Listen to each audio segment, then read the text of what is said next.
I've been thinking about the Delphi community and how much hatred there is amongst creators. We've always had a little bit, people fighting about this and that, but it all changed. And when did it change? It changed in September after the Franks motion came out, after there was so much information about the crime scene, about the Odinists, that kind of thing. After that, it seemed like everybody just kind of lost their minds. And so I started looking into and studying Odinism and some of the other groups that are involved, because pure Odinists, they don't seem to be violent. So come with me as we look at the different factions, you may say, and some of the things that they're involved in. I did the theories on my last video, and so many of you said that you thought theory number 2 and theory number 3 were probably intertwined, and I'll tell you, I agree, and this is why. This has been like a real-life movie with more twists and turns than a mystery novel.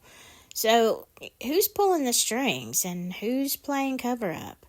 Maybe those folks in a panic are onto something, dropping hints like breadcrumbs. Is that why they're pushing the trial at warp speed?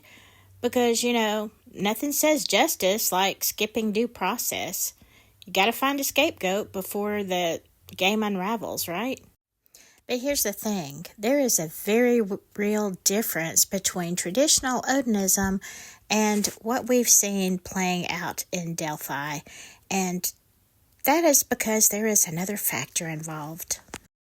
We're going to look at traditional versus white supremacist Odinism. Let's talk about traditional Odinism.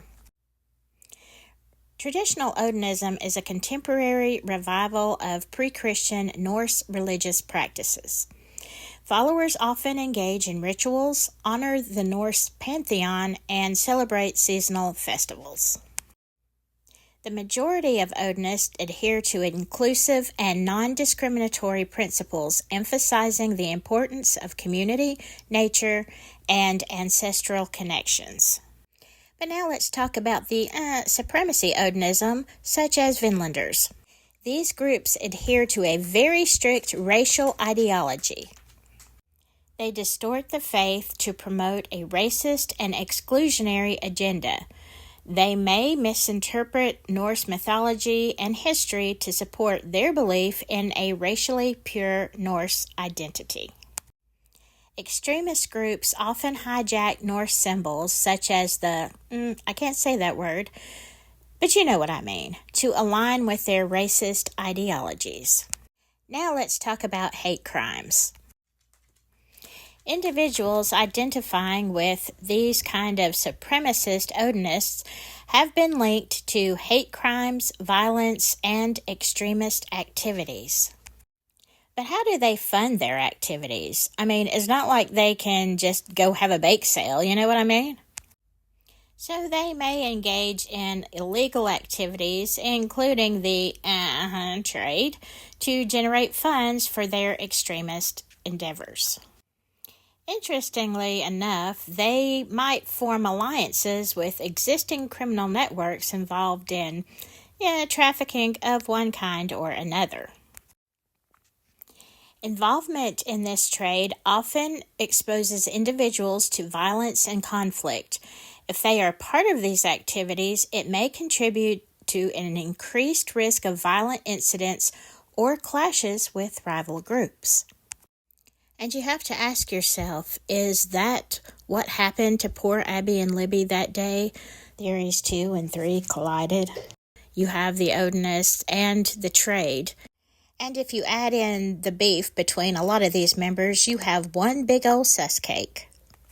So there is the theory of Odinism meets the trade. A mashup you never needed. And, nothing says Norse spirituality like, a bit of trafficking, right? So exactly who is involved in this divine partnership and who is keeping it hush-hush? Maybe those Vinlander entrepreneurs who are dropping hints add in some Freemasons with their secret handshake, and you have the perfect brew. So, is this why the trial has been such a mess? I mean, you gotta find somebody to blame it on before the Odinist cartel's herbal remedies and spiritual concoctions get exposed, right? I mean, who needs due process anyway? Honestly, this has been like, the latest thriller where the Odinist overlords are trying to balance their chalices while dodging the DEA. But as for me, I am banking on the sequel to that thriller that nobody saw coming. By the way, y'all, stay silky.